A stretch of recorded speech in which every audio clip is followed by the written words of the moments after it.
Welcome guys. GK MCQs MK channel में आपका बहुत बहुत स्वागत है। सब्सक्राइब कीजिए जीके एमसीक्यूज एमके चैनल को और पाइए रोजाना फिजिक्स केमिस्ट्री बायोलॉजी का multiple choice question. So guys, इसमें इंग्लिश और हिंदी दोनों लैंग्वेज आपके लिए दी हुई है, ठीक है। और यहाँ पर हम फिजिक्स केमिस्ट्री बायोलॉजी इनके कॉम्बिनेशन यानी कि इन सभी के इंपॉर्टेंट जो क्वेश्चन है, टॉप क्वेश्चन है, जो अच्छे क्वेश्चन है, ईजी भी है, हार्ड भी है, मिडल के भी है, सभी प्रकार के क्वेश्चन यहाँ पर हम डिस्कस करने वाले हैं, जो कि आपके entrance exam point of view से बहुत ही ज़्यादा इंपॉर्टेंट है। क्वेश्चन हम पढ़ते हैं, उसके बाद आंसर आपको चूज करना है और फिर इसका आंसर हम आपको बताएंगे, ठीक है। इससे आपका टेस्ट भी हो जाएगा, आपको जो लर्निंग है वो भी बढ़ेगी, ठीक है। और आपका जो प्रैक्टिस जिसको आप बोलते हो वो भी इंक्रीज होगी। देखो, दूरी की सबसे बड़ी इकाई क्या है? लार्जेस्ट यूनिट आपको बतानी है, डिस्टेंस ऑफ दूरी की, ठीक है। दूरी की सबसे बड़ी इकाई क्या है? पारसेक, प्रकाश वर्ष, खगोलीय इकाई या फिर माइक्रोन। दूरी की सबसे बड़ी इकाई। ऐसे क्वेश्चन, वन लाइनर के क्वेश्चन काफ़ी बार पूछे जा चुके हैं, ठीक है। तो इनकी प्रैक्टिस हो जाए तो बेस्ट रहेगा आपके लिए। सो इसका राइट ऑप्शन है पारसेक। क्या है? पारसेक। दूरी की सबसे बड़ी इकाई क्या है? पारसेक। अगला क्वेश्चन है, इंपॉर्टेंट है सारे क्वेश्चन। चंद्रमा की सतह का मध्य दिन का तापमान है। चंद्रमा की सतह का मध्य दिन का तापमान कितना होता है guys? The mid day temperature of the surface of the moon. 40 degree centigrade, 70 degree centigrade या फिर 100 डिग्री सेंटीग्रेड या फिर 140 डिग्री सेंटीग्रेड। चंद्रमा की सतह का मध्य दिन का तापमान आपको बताना है। अब अगर आपने चंद्रमा के बारे में थोड़ी बहुत स्टडी की होगी या फिर आपने चैनल देखे होंगे डिस्कवरी वगैरह, ठीक है, अंतरिक्ष यात्री के बारे में थोड़ी बहुत आप इंटरेस्ट रखते होंगे तो इजीली आपको आ जाएगा। चूज कर लिया होगा आपने चंद्रमा की सतह का मध्य दिन का तापमान। इसका राइट ऑप्शन 100, ठीक है, 100 डिग्री सेंटीग्रेड, 100 डिग्री सेंटीग्रेड इसका राइट ऑप्शन हो जाएगा। सूर्य के प्रकाश मंडल में पाए जाने वाले गहरे पेच क्या कहलाते हैं? Dark patch found in photosphere of the sun in called. सूर्य के प्रकाश मंडल में पाए जाने वाले गहरे पेच क्या कहलाते हैं? वलय, दीप्तपुंज, सूर्य का धब्बा, ब्लैक होल। इसका राइट ऑप्शन हो जाएगा सूर्य का धब्बा। अगला क्वेश्चन, विषम को पहचाना है जो कि पेंड ऑड, माइक्रोन, मोल, प्रकाश वर्ष, एंगस्ट्रम। सो इसका राइट ऑप्शन हो जाएगा मोल। अगला क्वेश्चन, प्रकाश की तरंगदैर्घ्य को प्रदर्शित किया जाता है? माइक्रोन, फर्मी, एंगस्ट्रम, प्रकाश वर्ष। प्रकाश की तरंगदैर्घ्य को प्रदर्शित किया जाता है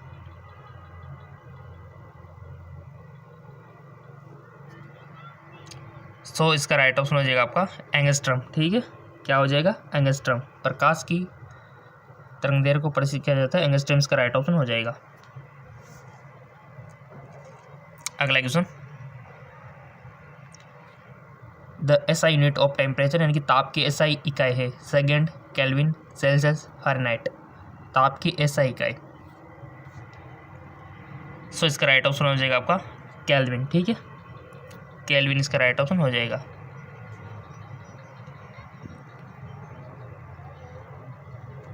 प्रकाश वर्ष का उपयोग क्या दर्शाने के लिए किया जाता है? लाइटर यूज एक्सप्रेस यानी कि प्रकाश वर्ष का उपयोग क्या दर्शाने के लिए किया जाता है? प्रकाश की तीव्रता, प्रकाश की चाल, समय, दूरी। राइट ऑप्शन दूरी। अगला क्वेश्चन, निम्न में से सबसे छोटी इकाई आपको बतानी है। Which of the following is smallest unit?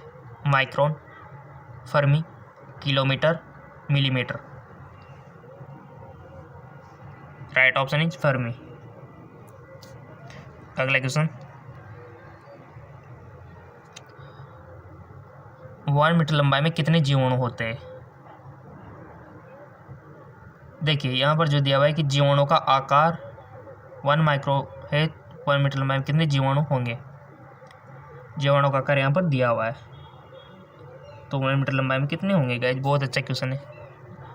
The size of bacteria is 1 micrometre, find the number of bacteria in 1 metre length, 10⁻⁹, 10⁻⁶, 10⁻⁶ या फिर 10⁻⁹, कितने जीवाणु होंगे, नंबर ऑफ बैक्टीरिया आपको बताना है। लगाइए अपनी गिनती जो भी आपने सीखी है, और रफ पेज का आप यूज कर सकते हो। सो इसका right option 10⁶। Next,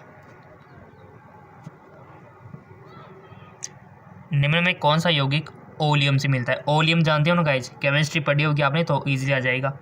which compound among the following is contain is oleum? इसका आंसर के लिए पहले तो आपको ओलियम को जानना है। देखो, या कोई अगर कंपाउंड दिया हुआ है, कुछ विशेष नाम उनका होता है, वो आपको याद रखना चाहिए, ठीक है। तो ओलियम से मिलता है। बताओ, अब जो इंटेलिजेंट होंगे वो इसका आंसर दे देंगे। सो इसका राइट ऑप्शन हो जाएगा आपका H2SO4, ठीक है, H2SO4 ये ओलियम से मिलता है। अगला क्वेश्चन, स्थिर दाब पर गैस के निश्चित द्रव्यमान के लिए गैस का आयतन ताप बढ़ाने पर बढ़ता है और ठंडा करने पर घटता है। यह कथन किससे संबंधित है? बॉयल का नियम, अवगाद्रो नियम, गिलुसे का नियम, चार्ल्स का नियम। स्थिर दाब पर गैस के निश्चित द्रव्यमान के लिए गैस का आयतन ताप बढ़ाने पर बढ़ता है और ठंडा करने पर घटता है। यह कथन किससे संबंधित? बहुत अच्छा क्वेश्चन, रूल याद होंगे आपको, बॉयल के, अवगाद्रो के, गिलुसे के, चार्ल्स के, सब आपको आ जाएंगे। कहीं से भी क्वेश्चन पूछ लो, बट देखो नियम, इसके जो रूल्स है, इनके जो प्रिंसिपल है, इनकी जो थ्योरीज है, वो अगर आपको याद होगी ना तो आप कोई भी क्वेश्चन आ जाओ इजीली उसको कर पाओगे। सो इसका राइट ऑप्शन आपका हो जाएगा चार्ल्स का नियम, चार्ल्स का नियम। और बॉयल का नियम, अवगाद्रो नियम, इनको याद रखना गाइज, इनकी थ्योरी को। अगला क्वेश्चन है, निम्नलिखित में उभयधर्मी ऑक्साइड बताइए। आपके सामने ऑप्शन है sulphur dioxide, nitrogen dioxide, aluminium oxide, calcium oxide. निम्नलिखित में उभयधर्मी ऑक्साइड बताइए। और गाइज आपको पता होना चाहिए कि धातु के ऑक्साइड क्या होते हैं, अधातु के ऑक्साइड क्या होते हैं, उपधातु के ऑक्साइड क्या होते हैं, ये चीज़ आपको पता होनी चाहिए। अम्लीय होते हैं कि सारे होते हैं कि, ठीक है। सो निम्नलिखित में से आपको उभयधर्मी ऑक्साइड बताना है, और बहुत सारे तो ऑप्शन चूज भी कर लिया होगा क्योंकि आपको एग्जाम में इतना टाइम मिलने वाला नहीं है। सो आपकी हैबिट होनी चाहिए कि आप जैसे क्वेश्चन पढ़ो उसके बाद इमीडिएटली यहाँ पर जो ऑप्शन दिए हुए हैं उनमें से क्विकली आप वन ऑप्शन चूज कर लो। सो इसका राइट ऑप्शन हो जाएगा आपका एल्यूमिनियम ऑक्साइड एक उभयधर्मी ऑक्साइड है। एल्यूमिनियम ऑक्साइड एक उभयधर्मी ऑक्साइड है। चलो आगे, अगला क्वेश्चन, प्रोपेन के एक अणु में सहसंयोजक आबंध की संख्या है। The total number of covalent bond in A molecule of propane. Propane के एक अणु में सहसंयोजक आबंध की संख्या है 8, 10, 12, 9। सो इसका राइट ऑप्शन चूज कर लिया होगा आपने, चूज कर लिया करो गाइस, बिना कहे आप वन ऑप्शन तो आपको करना ही चूज। जैसे हम इसको रीड करते, रीड होने के बाद, कंप्लीट होने के बाद आप इनको जैसे हम ऑप्शन बोलते तो आप चूज कर लिया करो जो भी आपकी नॉलेज के अकॉर्डिंग, ठीक है। सो इसका राइट ऑप्शन हो जाएगा 10। नेक्स्ट, एलपीजी खाना पकाने वाली गैस के मुख्य अवयव। ये जो क्वेश्चन है ये गाइज हमारे टाइम पे आया था, ठीक है, जब हमने एंट्रेंस एग्जाम दिया था उस टाइम पे आया था ये। एलपीजी खाना पकाने वाली गैस के मुख्य अवयव है मीथेन एवं एथेन, एथेन एवं प्रोपेन, प्रोपेन एवं ब्यूटेन, ब्यूटेन एवं पेंटेन।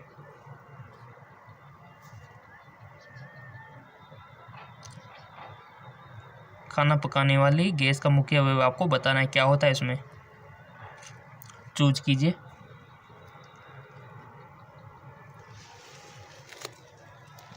सो इसका राइट ऑप्शन हो जाएगा आपका प्रोपेन एवं ब्यूटेन, प्रोपेन एवं ब्यूटेन इसका राइट ऑप्शन हो जाएगा। और गाइस इसमें गंध किसके कारण आती है? आपने जो अपने रसोई में आपने देखा होगा, किचन में जो आपके सिलेंडर होता है रसोई गैस, ठीक है, उसमें से ही गंध आती है, तो किसके कारण आती है?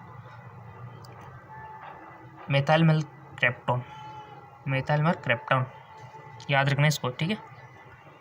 नेक्स्ट क्वेश्चन, क्योंकि इसमें मिला दिया जाता है ताकि आपको पता लग जाए कि कैसे लिंकेज हो रही, नहीं तो आपको कैसे पता चलेगा, तो उसमें मेथाइल मेरकैप्टोन मिला दिया जाता है। कपड़ों को सुखाने के लिए रस्सी पर क्यों फैलाया जाता है? देखो साइंस है, अब आप कहोगे कि सुखाया जाता है, बट ऐसा थोड़ी है कि इसमें साइंस है कि क्यों सुखाया जाता है। जिससे कि उसमें सलवट ना पड़े, उन्हें पूर्ण आकार में लाने के लिए प्रेस करना आसान होता है, उनमें पानी के वाष्पीकरण के दर को बढ़ाने के लिए, या फिर कपड़ों के रंग को सुनिश्चित करने के लिए। बताओ, साइंस छिपी हुई है। अब आप किसी आम आदमी से ऐसे पूछोगे कि कपड़ों को रस्सी पर क्यों सुखाया जाता है, तो वो तो बेवकूफ़ समझेगा, बट ऐसा नहीं है, इसमें साइंस छिपा हुआ है। वो तो यही कहेगा सुखाया जाता है तो सुखाया जाता है, बट ये बात नहीं क्यों सुखाया जाता है, यहाँ पर क्या साइंस लगा हुआ है। जैसे अपन कहते हैं ना कि नीचे क्यों गिरती है वस्तु, आम आदमी के लिए तो गिरती है, बट आपके लिए साइंस के स्टूडेंट हो, आपको थोड़ा सा दिमाग लगाना पड़ता है यहाँ पर, ठीक है। सो इसका राइट ऑप्शन हो जाएगा आपका कि यहाँ पर उनमें पानी के वाष्पीकरण की दर को बढ़ाने के लिए तार पे सुखाया जाता है, क्योंकि 70 बढ़ेगा तो वाष्पीकरण की दर भी बढ़ेगी, ठीक है। अगला क्वेश्चन, लुईस अमल वे यौगिक के जो, बताइए, इलेक्ट्रॉन को ग्रहण करते हैं, इलेक्ट्रॉन का त्याग करते हैं, इलेक्ट्रॉन के युग्मों को ग्रहण करते हैं, इलेक्ट्रॉन के युग्मों का त्याग करते हैं।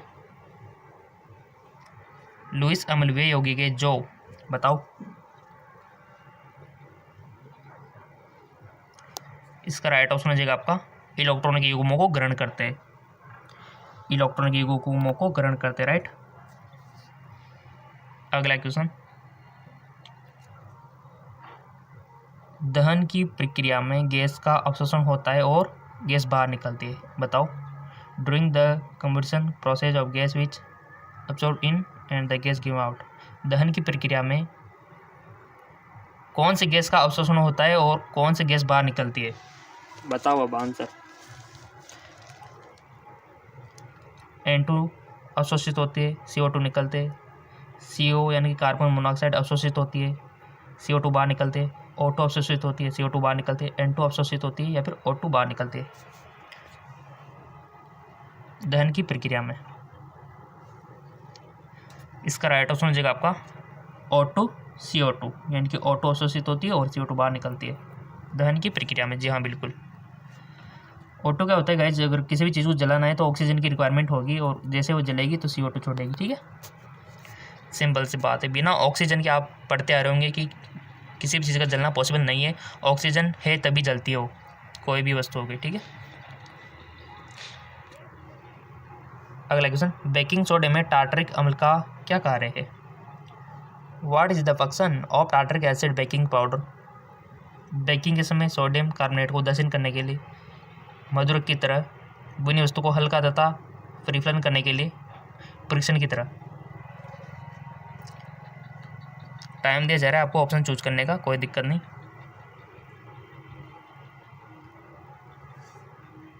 कर लिया होगा। सो राइट ऑप्शन, बेकिंग के समय सोडियम कार्बोनेट को उदासीन करने के लिए, क्योंकि यहाँ पर सोडियम बाइकार्बोनेट क्या है, सार है, बेस है यानी कि, ठीक है। और यहाँ पर जो आपसे पूछा गया कि बेकिंग टार्टरिक अम्ल एसिड है, तो सार और अम्ल मिलकर उदासीन तो होंगे ही सही, ठीक है। और CO2 गैस उत्सर्जित करते आपने देखा होगा। निम्नलिखित भोज्य पदार्थों में से प्रोटीन स्रोत को पहचानना है। मक्का, पालक, मसूर की दाल, घी। अगर आपने प्रोटीन, कार्बोहाइड्रेट, वसा के सोर्स पढ़े होंगे तो इजीली आपको आ जाएंगे, और क्वेश्चन बनता है यहाँ से प्रोटीन के सोर्स कौन से, कार्बोहाइड्रेट के सोर्स कौन से, वसा के स्रोत कौन से, ठीक है, विटामिन वगैरह। तो प्रोटीन का सोर्स आपको पहचानना है। किस में होता है गाइस प्रोटीन? मक्के में, पालक में, मसूर की दाल में, घी में। बताओ किस में होता है?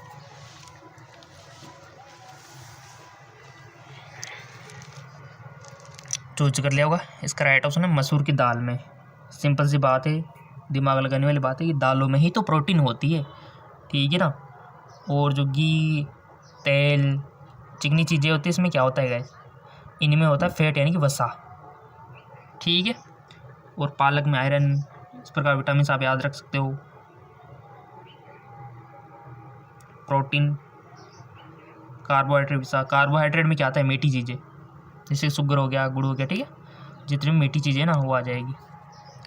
तो यहाँ पर राइट ऑप्शन है दाल। और अगर आपसे पूछ लिया जाए कि सबसे ज़्यादा प्रोटीन किस में पाया जाता है, सो वो भी दालों में से ही है, और वह है आपका सोयाबीन, ठीक है, सोयाबीन में सबसे ज़्यादा प्रोटीन। चलो आगे।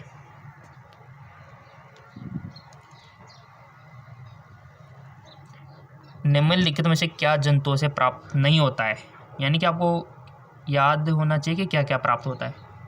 Which of this not obtained from animal. मांस, दूध, अंडे, दालें, बताइए। ओह सिंपल सा क्वेश्चन है। सो गाइज दालें प्राप्त नहीं होती है, ठीक है, बट ये आपको कंफ्यूज करने के लिए एग्जामिनर ऐसे क्वेश्चन देता है जानबूझ के, ठीक है ना। चलता है आगे और गाइज इसी थोड़े से अगर आपको हार्ड क्वेश्चन चाहिए तो हमारा जेके लोन जॉब चैनल, आपके लिए 2 चैनल हमने बना रखे हैं ताकि आपको एक ही दिन में ज़्यादा वीडियो मिल सके। तो जेके लोन जॉब चैनल को फॉलो कर लेना, लिंक नीचे दिया हुआ है डिस्क्रिप्शन में, फिजिक्स, केमिस्ट्री, बायोलॉजी के लिए, ठीक है। क्वेश्चन भी यही आएंगे आपके एंट्रेंस एग्जाम में। सोयाबीन तथा एवोकाडोस मुख्य स्रोत है। Soybean and avocados are rich source, carbohydrate के, प्रोटीन के, वसा के, रेसे के। सोयाबीन एवं किसके स्रोत है, आ गया होगा तो क्वेश्चन आपको, अभी तो हम इसको करके निकले। इसका राइट ऑप्शन हो जाएगा आपका प्रोटीन के होते क्या जी, मटर हो गया, चना हो गया, ठीक है, जितने भी दालें हैं, मसूर, मूंग, सब जानते हो। लड़कियां तो सब जानते हो कि दालें वाली बनाती होगी, तो ठीक है, उनको तो पता होगा क्योंकि उन दालें को बनाई होगी। अभी तो आप क्या है स्टूडेंट हो तो पता नहीं होगा, बट अगर आप हेल्प करते होंगे पता होगा घर में, ठीक है, कौन कौन सी दालें होती है। बहुत सारी होती है वैसे दालें, गर्ल्स को पता होगा। आलू, गाजर, चुकंदर तथा मूली पौधे का है, यानी कि यहाँ पर डैश आपको क्या आना चाहिए, यहाँ पर आलू, गाजर, चुकंदर तथा मूली पौधे का क्या है भाई, यहाँ पर क्या आना चाहिए, तना, जड़, फल, पत्तियाँ। देखो कौन किसका रूपांतरण है ये याद रखना, जड़ का रूपांतरण क्या है, पत्तियों का क्या है, फूल का क्या है ना, कलियों का क्या है। आलू, गाजर, चुकंदर तथा मूली पौधे का है, सो गाइस वो है आपका जड़, ठीक है, जड़,